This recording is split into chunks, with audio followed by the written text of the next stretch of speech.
In today's episode, Rwandan Minister of Foreign Affairs Jerome Kwibuka holds a press conference in France during which he denies statistics that state more than 100,000 people are dead. On the same day, Oxfam issues a statement condemning the genocide against the Tutsi in Rwanda.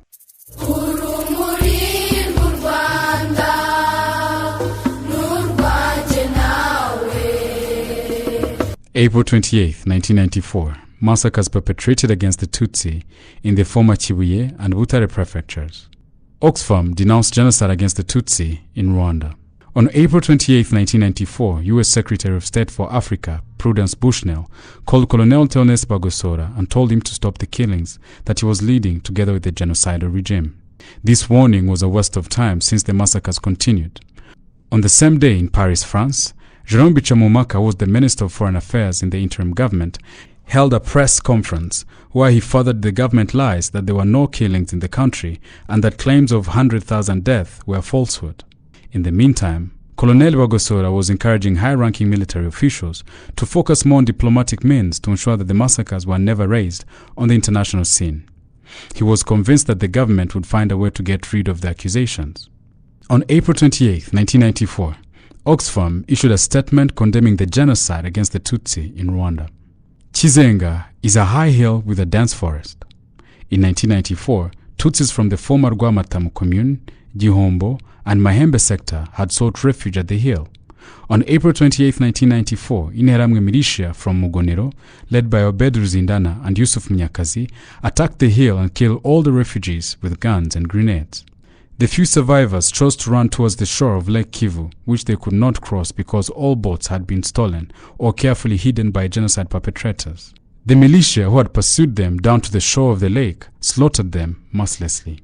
Interahamwe militia from Marava and Kinyamakara crossed Muogo together with their fellow killers from Ruhashya and Rusatira. Residents came together, regardless of their ethnicity, to fight off the attacks. The following days, the militia came in large numbers together with soldiers armed with guns. Several Tutsi families fled and camped on Rwaba and Sazanje hills. The next day, around 9 a.m., the militia started killings at Rwaniro and Kwibuka, while others had gone to Gashoba and Kiboga, looting belongings, burning houses, and killing all Tutsis on their way.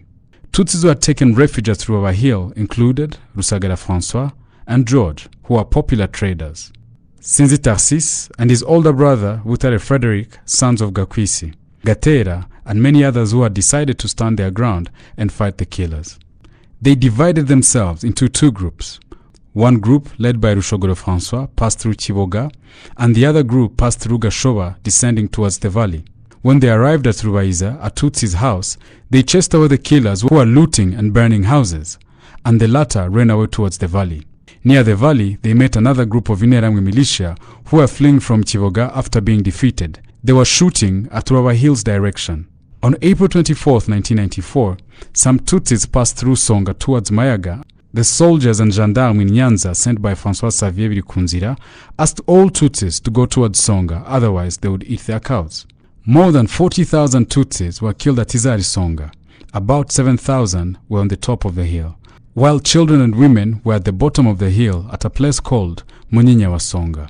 Every time the attackers would come, Sinzi Tarsis would position all the young men in front of the camp to fight and manage to send away the killers.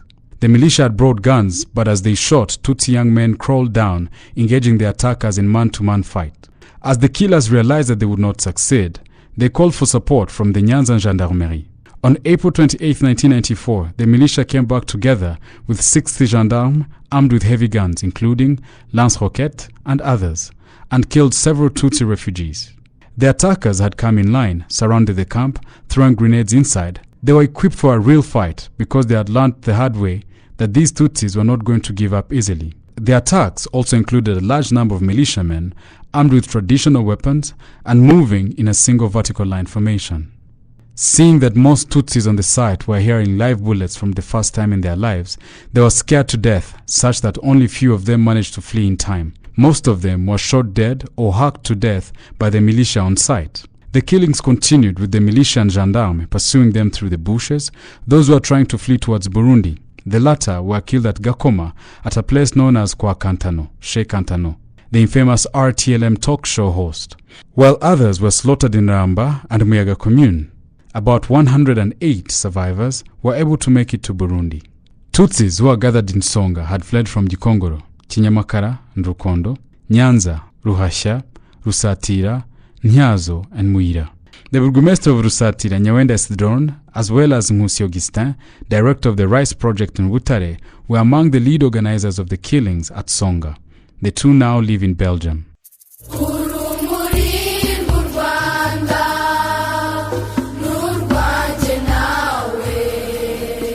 Thank you for listening to another episode of Kwibuka Podcast. As always, make sure you leave us a review, sharing what you like about the podcast, and share with others who would be interested in listening.